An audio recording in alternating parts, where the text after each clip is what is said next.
It's a city where anything can happen, so what could go wrong or right as I hit up LA Unscripted.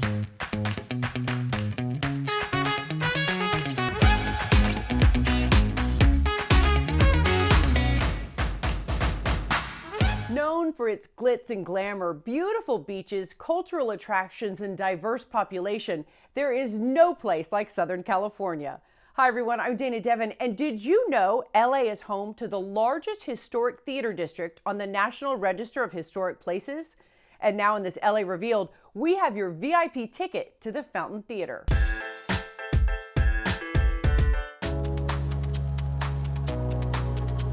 We have been at the corner of Fountain and Normandy in East Hollywood for 30 years. What are you guys known for? I think the Fountain Theater is best known for developing and producing new plays that are diverse, political, language-driven, and of the heart. The Fountain Theater is a nonprofit arts organization, and our goal was to create an artistic home in Los Angeles for theater and dance artists to create new work that reflects the diversity of Los Angeles.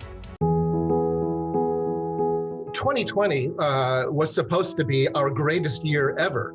It was our 30th anniversary season. Come March, our doors were suddenly closed and have remained closed ever since. And it was and has been financially and artistically and spiritually catastrophic for us. So what did you guys do? You decided to open another stage. Thought to myself, what if we were to bring the Fountain Theater outdoors? There's ventilation. We can spread the seats out comfortably. We can install a larger stage. Give LA the experience of theater under the stars on a warm summer evening. And this is not to be confused with the drive-in. No, this is not a drive-in situation.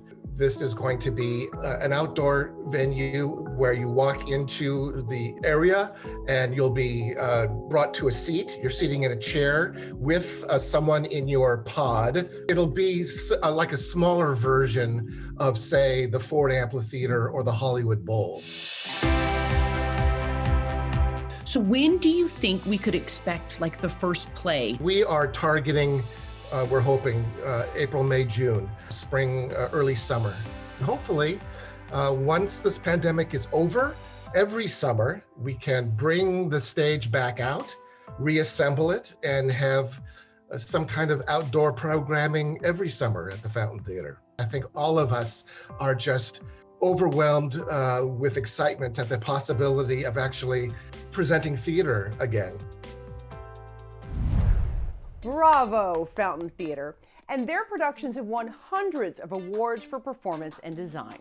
Another huge talent and winner, LeBron James. The basketball great has won 3 NBA championships, plus has been in finals 10 out of his 17 seasons. Another slam dunk, the athlete now adds mixologists to his stats.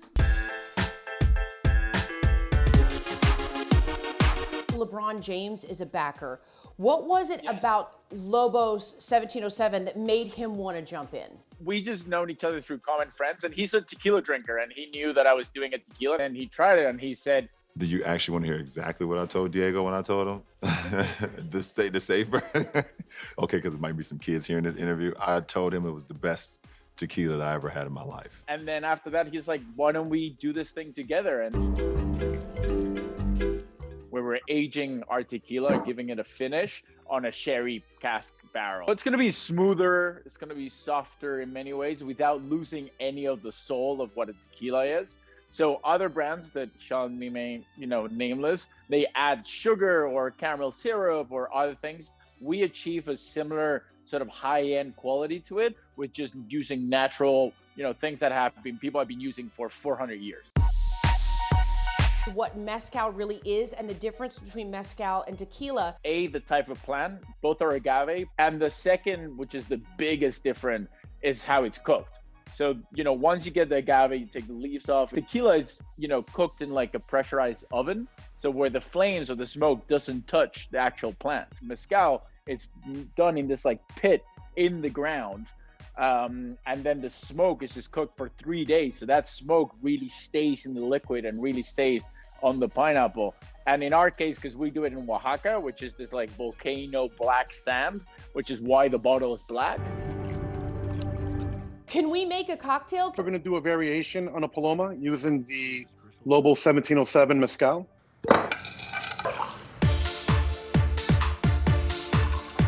The thing I love about Southern California is there's like orange trees and lemon trees. So we just went out and picked some fresh grapefruit and some fresh lemon to make this with. So I think that's really cool that people at home could actually, just get some fresh fruit from outside and mix it along with your mezcal or your tequila. Guys, this is my new favorite drink. That's the spirit of the brand. It's people coming together. It's all about what we call build a bigger table, which means everyone's welcome. And if there's not enough room, we'll build a bigger table. It's 2021 and this is my brand new cocktail. I love it so much. Thank you guys. Thank you, Lobos. I love it. Cheers.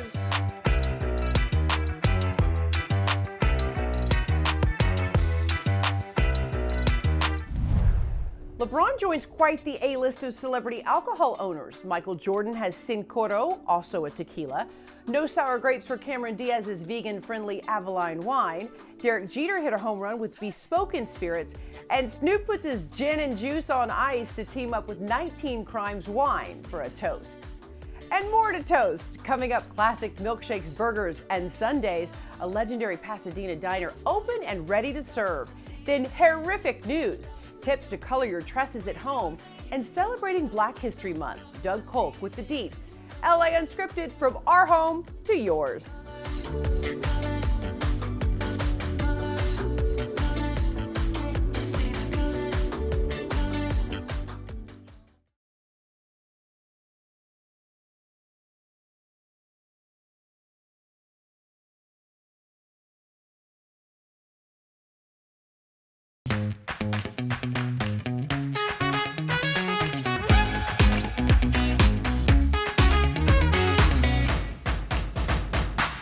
From the 909 and 949 to the 310, 213, and 626.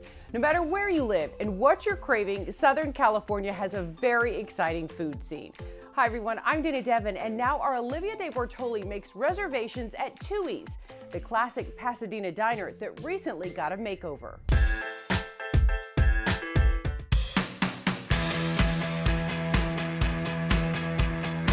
Is it 1943 or 2021? At Tuis, we never know. Tuis has such a rich history. This place has been around since the 40s. Tell me about it. We've actually celebrated our 78th year this year in the San Gabriel Valley. We're really proud of our tradition here. Back in 1943, Jack and Jean Tuis opened the first Tuis on Arroyo Parkway in Pasadena. It was there as a classic diner for a number of years, and then they moved it to the corner of Atlantic Boulevard and Huntington Drive in Alhambra. It was there for many, many years as a car hop, and many of our old-time customers actually still remember it as a car hop. I have been coming here since the 50s, probably more than 50 years. How is my 50s outfit? I love it. Obviously have changed because of COVID. Tell me a little bit about the changes you guys made here. We had to become creative and inventive with how we were offering our food and our product to our diners. So one of the concepts was, of course, our car hop, which we're known for. You call up, you can order your food in advance. We have designated parking spots that you can pull into, and then we bring your food out on a classic car hop tray. I love that. You don't have to have like a classic car to do this, right? No, you don't. You can have any car. And then what we've also created is a Tuis Spotify playlist, which is basically music from the 60s and 70s, even early as the 50s. So you can go ahead and have that whole experience. Our signature items are basically our burgers. We're known for our Stinko burger. We have put here our DBA burger, which is an incredible burger. It's accompanied by our buttermilk onion rings, which we're also known for. Those were about 30 cents back in 1943. An order of those. Man, I would order like 1 million of them. We have in the middle, we have our Corabuta pork chop, bone-in pork chop with our mashed potatoes and carrots. We also have our barbecue chicken salad here. We are offering lots of fresh alternatives and very healthy alternatives. I love a good diner, and the local favorite is open from an early bird breakfast to a late dinner, plus is known for a very happy hour. And something else to be happy about, dyeing your hair at home without dying at the results.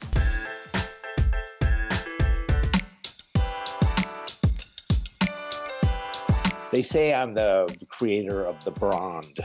From medium brown to a caramelized blonde. Very delicate, beautiful, non-noticeable work. I'm from darker to lighter with precision. Jennifer Aniston right now, like for the morning show, like we made that color with midnight blue.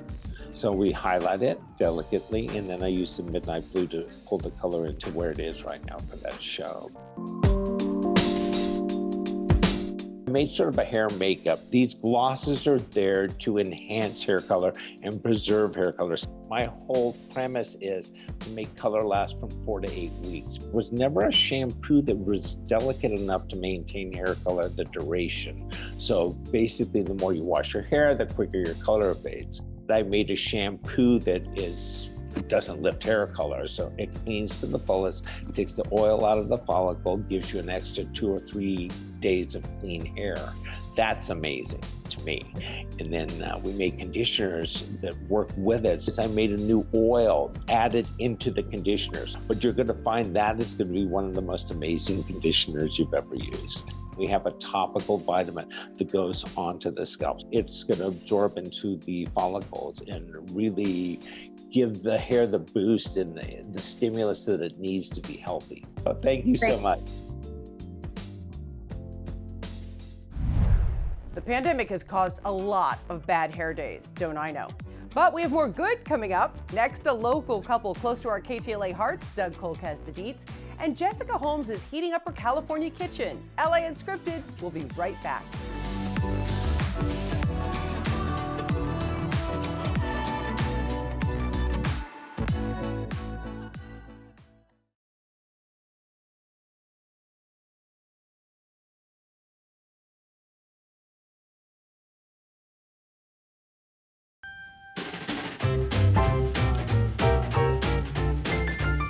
One of the most well-known items on the menu is the sundae. Tell me about it. We have 3 different types, but our most famous, popular, people love to come here is for our bittersweet, which is a mix between dark chocolate and milk chocolate. Making the bittersweet one, right? Yeah, we're gonna make a bittersweet and we're gonna make a large. Okay, let's do it. Okay. Mine's gonna be better than yours. Watch. Okay, I don't, maybe. 100%. 100? Okay, you wanna put money on that? Yeah. 2. Oh no! That's fine. You know what? It happens. Now we're gonna do whipped cream, and this is the most important, crucial part because you could do it really wrong. What? Okay. Oh my gosh, I'm so good at this. Oh wow, you're better than me. I try to make them as good as I can, because each one I look at it as like a work of art.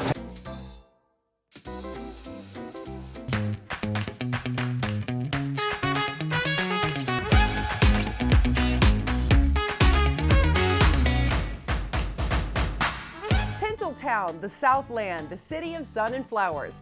LA has plenty of nicknames. My favorite, of course, the City of Angels, and that came to be since Los Angeles means the angels in Spanish. And we definitely have some of those angels living right here. So we interviewed Ronnie and Caleb back in 2017, and this was right after their YouTube show Tough Love got nominated for a Daytime Emmy. Now, millions of views later, that show is on the big stage. I need video to prove there is more to it than what the cops are claiming. This is Tough Love LA. Relationships take work for literally everybody. You can find its episodes airing now through TV One. I think relationships are harder for Black people. Do you have any secrets? Maybe. One of the largest Black programming networks on cable. He's married. As impressive as that is, it wasn't always the case. No, this production started from the ground up. It was all digital. It was all on YouTube. Expecting us to be with just one woman for the rest of our life is just unrealistic. I'm just trying to make things right. Written, directed, produced. You get the picture. And they do it all. They can literally do it all. All at the hands of two people, Ronnie and Caleb Davis. The last time we spoke, it was because your show was Emmy nominated. Yes. Yes. Yes. If you haven't figured it out by now, Ronnie and Caleb are a husband and wife team. When we were on with you a few years ago, we were engaged, and then a couple months later, we got married. As we pointed out back in 2017, when we proudly profiled them. Not only because their at the time little web series received its first Emmy nomination. Shucks, let's go inside. He hasn't changed, and I'm sorry, Maya, but I don't think that he ever will. But also because their relationship is a rather special one for the KTLA 5 family. I asked Ronnie to be my girlfriend back in 2010. As this power couple met in the very same hallways that Stan Chambers once graced. Script interns running through these halls. Man.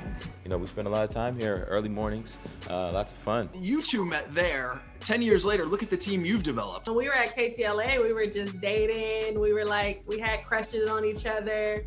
And it wasn't until the day he actually got hired at KTLA as a production assistant that we like made it. He was like, I'm a big man with a job now, you know, I can lock her down, so. 5 years later, Tough Love was born through a labor of love on the streets of New York, with Caleb shooting and directing, and Ronnie writing and producing. We built all that we did out there and got the Emmy nomination, and then it was time to come back. I got pregnant. We wanted to be closer to family. And that's how Tough Love LA was born. You date the same type of guy every single time, and then act surprised when they all act the same. A storyline we'll let lead actor Javon Terrell explain. 6 friends who basically all, of course, are living in LA. And you have a couple that has, I want to say, a toxic relationship. Things right. You need to leave now. You have a couple that is engaged, and then you have 2 friends who are kind of like on a dating scene. You don't want the marriage. Javon and Lauren, you guys are kind of at this ground up. Yeah, and it's such a dream to be working with them. I mean, I really can't rave enough about them, like their work ethic, their dedication to their craft, and just their passion. It's that work ethic and passion that led to Tough Love, going from a web series to cable. When they said we're going to take it to TV One, that was like huge. That was a network we grew up on. That's like one of the most popular Black networks around, and so it was truly a dream come true. And you can catch Tough Love LA Wednesday nights on TV One or by heading to their YouTube page. I'm Doug Kolk, that's your deets.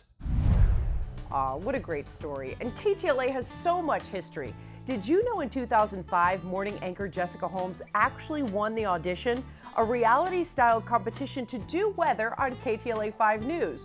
What a find! And from the forecast to food, let's see what's going on in Jess's California kitchen.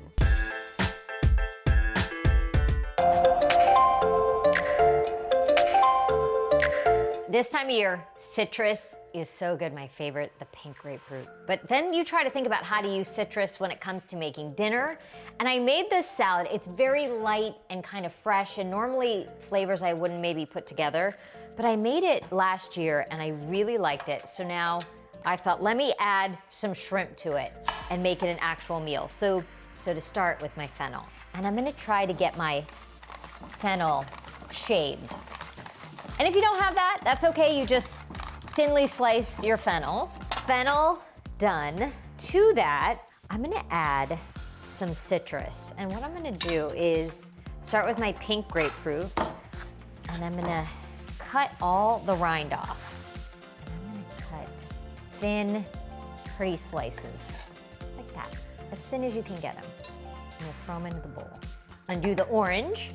Same situation, you're gonna cut it along the skin to reveal the flesh.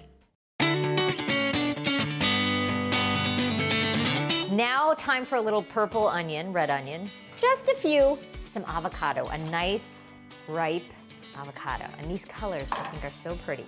Now to our shrimp. All you gotta do, olive oil, and because I'm on the citrus theme, I have some pink salt. So I'm gonna hit it with some pink salt, some cracked pepper, and that's it. Put them in, dry skillet until they're pink and they're done. On to our dressing while our shrimp cooks. So, tablespoon of Dijon, red wine vinegar, a couple of shakes. Ooh, I need an orange. Fresh orange juice. So whisk that together. olive oil. And then you just keep mixing until it emulsifies. Some salt, pepper. Not black pepper, I forgot. I have pink peppercorns. You just get these in the spice aisle, and they're different than black peppercorns. They're fruitier. Take your rolling pin. I'm gonna add these to our dressing. Stir that up. We are good to go. To our shrimp, right as they're about to be done, I'm gonna add just a clove of garlic. Shrimp is done. Now I'm gonna dress our fennel and our avocado, our citrus. I'm gonna put it all in there. And then just be gentle because you don't wanna mush up the avocado. You wanna keep it as pretty as you can. And just gently toss. I'm gonna get it onto a platter. Some fresh dill on top, and then place your shrimp around your salad. Last little bit on top. The salad is done. Anything really can happen here in the City of Angels, and we're here to help you live the best LA Unscripted life. We'll see you next time, everybody. Goodbye.